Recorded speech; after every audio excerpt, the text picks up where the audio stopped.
दोस्तों, अगर आप चैनल पर नहीं हैं, तो चैनल को लाइक, शेयर और सब्सक्राइब कर दीजिए और वीडियो को लास्ट तक देखना, आपको कुछ मजेदार जानने को मिलेगा। आई तो हम कहानी को शुरू करते हैं। जय श्री राम।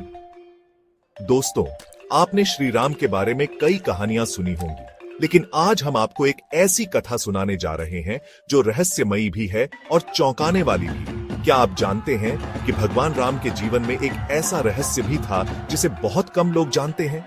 आइए इस अद्भुत कथा को सुनते हैं।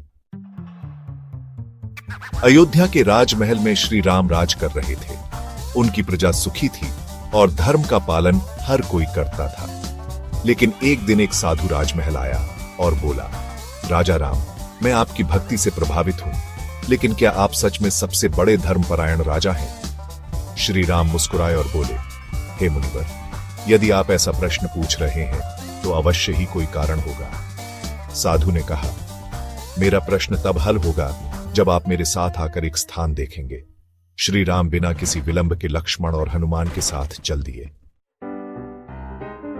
वे एक घने जंगल में पहुंचे जहां एक विशालकाय द्वार था जो स्वर्ण और रत्नों से जड़ा हुआ था। साधु ने कहा, हे राम, इस द्वार के पीछे एक गुप्त रहस्य छुपा है, लेकिन इसे खोलने के लिए आपको अपना सबसे बड़ा त्याग करना होगा। श्री राम ने बिना संकोच कहा, यदि धर्म की रक्षा के लिए त्याग करना पड़े तो मैं तैयार हूं। जैसे ही श्री राम ने अपने धनुष को जमीन पर रखा, द्वार स्वयं खुल गया। द्वार के पीछे एक अद्भुत नगरी थी जहां हर ओर प्रकाश था। वहां एक दिव्य सिंहासन पर एक प्रकाशमान पुरुष बैठे थे।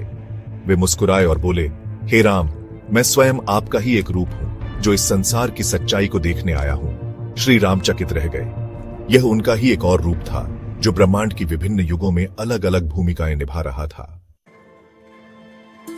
साधु ने कहा, हे राम, आप केवल इस युग के नायक नहीं हैं, बल्कि हर युग में अलग अलग रूपों में अवतरित होते हैं।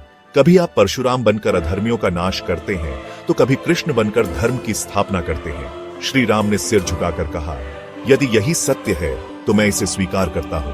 धर्म की रक्षा के लिए मैं हर युग में अवतरित होता रहूंगा।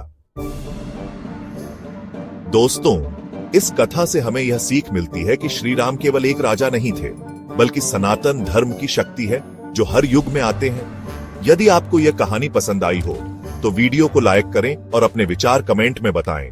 जय श्री राम। अगर आप ऐसी और भी रहस्यमयी कहानियां सुनना चाहते हैं तो चैनल को सब्सक्राइब करना न भूलें। मिलते हैं अगली कथा।